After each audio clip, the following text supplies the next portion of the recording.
Hello friends, welcome back to Motonomics. तो काफी suspense create करने के बाद होंडा ने अपनी न्यू बाइक हाइनेस CB 350 को लॉन्च कर दिया है। और लॉन्च तो कर दिया है बट सीधा शेर के पिंजरे में छलांग लगा दी है, जहां पर काफी सालों से रॉयल एनफील्ड की क्लासिक 350 है जिसको सेगमेंट में कोई भी नहीं हिला पाया। और सिर्फ रॉयल एनफील्ड ही नहीं बल्कि एक और बाइक इस सेगमेंट में आती है जिसकी अपनी अलग ही फैन फॉलोइंग है, और वो है जावा की 300। अब देखना यह है कि होंडा की ये न्यू बाइक इन दोनों एग्जिस्टिंग प्लेयर को टक्कर दे पाती है या फिर होंडा की CB सीरीज की तरह एक हिस्ट्री बन जाती है। वैसे तो ये होंडा की जो CB सीरीज है ये कोई नई नहीं है, बल्कि इस सीरीज में तो CB 50 से लेके CB 1300cc तक की बाइक्स आ चुकी हैं। तो चलिए बिना किसी देरी के इस वीडियो में हम लोग एक डिटेल्ड कंपैरिजन करते हैं इन तीनों बाइक्स के बीच में, और देखते हैं कि रेट्रो सेगमेंट में कौन सी बाइक रहेगी बेस्ट और आपको कौन सी लेनी चाहिए। तो चलिए इस वीडियो को स्टार्ट करते हैं।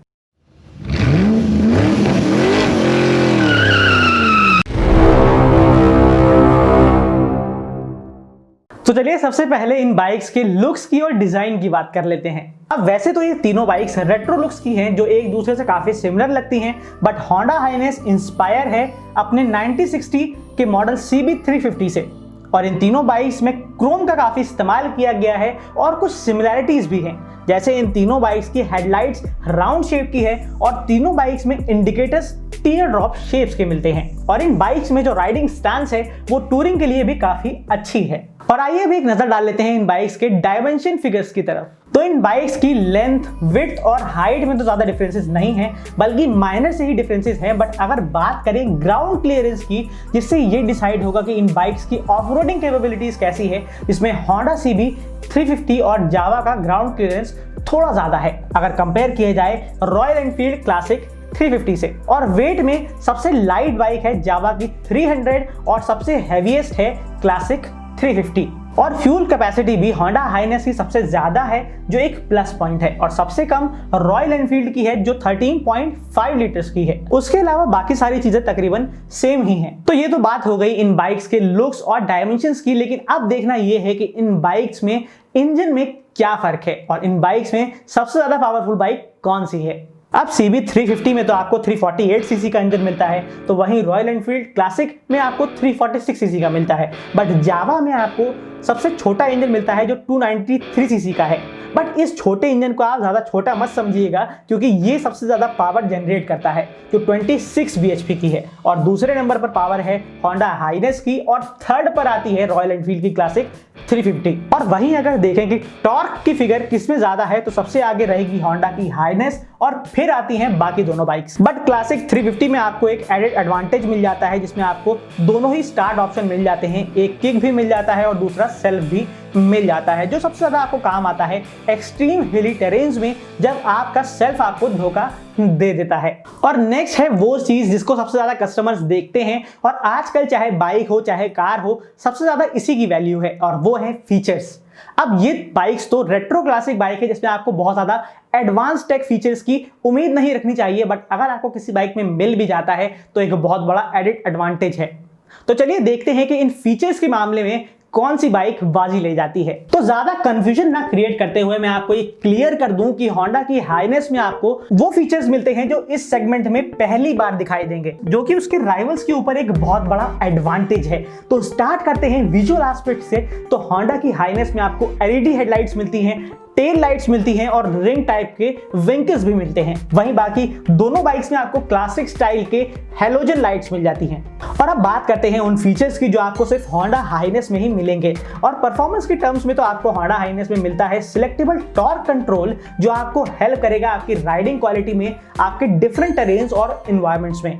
और भी फीचर्स की लिस्ट काफी लंबी है जो आपको इन बाइक्स में सिर्फ होंडा में ही मिलते हैं, जैसे slipper clutch, Bluetooth connectivity system, जिससे आपको एक्सेस कर पाएंगे आपकी कॉल्स, म्यूजिक और मैसेजेस। सिर्फ यही नहीं, हाइनेस में आपको डिजिटल इंस्ट्रूमेंट क्लस्टर मिलता है जिसमें आप देख पाएंगे रियल टाइम पर mileage, battery voltage, gear position और डिस्टेंस टू एम्प्टी रेंज। और नेक्स्ट चीज है जो आपको राइडिंग में बहुत हेल्प करती है, वो है टर्न बाय टर्न नेविगेशन। अब ये चीज तो बाइक आने के बाद ही पता चलेगी कि इसमें ये कितना इफेक्टिव है और कितना एक्यूरेट है, बट ये चीज बहुत से लोगों को पसंद नहीं आती है, क्योंकि इसमें आपको बहुत ज्यादा ध्यान से देखना पड़ता है। जब आप लोग राइड कर रहे होते हैं तो ये पॉसिबल नहीं होता है कि आप लोग उसमें ये पढ़ पाएं कि कौन सा टर्न लेना है। तो इसीलिए आप लोग गूगल मैप्स को यूज करते हैं, जो ज्यादा एक्यूरेट माना जाता है। अब आप लोग ने ये तो देख लिया कि फीचर्स के मामले में तो होंडा की हाइनेस सबसे आगे निकल गई इन दोनों बाइक से, बट अब बात आती है कि ये प्राइस क्या होगा, क्योंकि फीचर्स देना तो आसान बात है, लेकिन उसको अगर सही प्राइस में दिया जाए तब कस्टमर्स अट्रैक्ट होते हैं। तो चलिए इन बाइक्स के प्राइस के बारे में भी एक बार बात कर लेते हैं। तो सबसे सस्ती और अफोर्डेबल बाइक तो इस सेगमेंट में रॉयल एनफील्ड की क्लासिक 350 है, जो कि लोगों का डिसीजन काफी बदल देगी। बट होंडा हाइनेस का प्राइस सबसे ज्यादा है because of the new features. तो आइए फाइनल रिजल्ट्स की तरफ चलते हैं और देखते हैं कि इस सेगमेंट में कौन सी बाइक सबसे आगे रहेगी। अब इसमें तो कोई शक नहीं है कि रॉयल एनफील्ड काफी टाइम से इस सेगमेंट में लीडर है और सेल्स फिगर भी यही कहती हैं, क्योंकि रॉयल एनफील्ड 350 हर महीने तकरीबन 40 से 45 हजार यूनिट्स बिक जाती हैं, अब वो चाहे क्लासिक हो या फिर इलेक्ट्रा।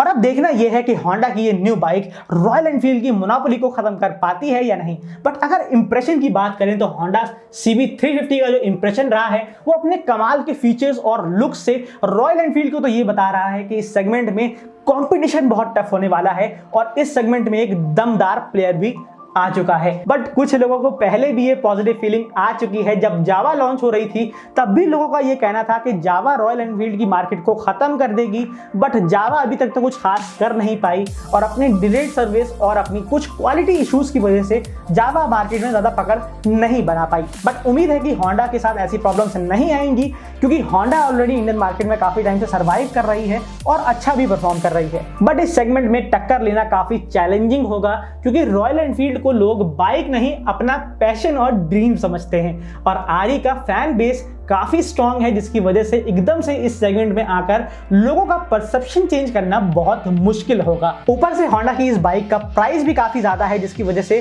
कस्टमर्स का जो बाइंग डिसीजन है वो भी काफी इंपैक्ट होगा। और ये बाइक आपको नॉर्मल सेल्स नेटवर्क पर नहीं मिलेगी, बल्कि ये आपको अवेलेबल होगी बिग विंग डीलर्स नेटवर्क के थ्रू, जिसका रॉयल एनफील्ड के मुकाबले काफी छोटा नेटवर्क है, जो कि एक और नेगेटिव पॉइंट है होंडा के लिए। तो मेरे अकॉर्डिंग तो जब तक होंडा इस सेगमेंट में सही तरीके से पकड़ नहीं बना लेती तब तक इस सेगमेंट की क्लियर विनर तो रॉयल एनफील्ड की क्लासिक 350 ही है।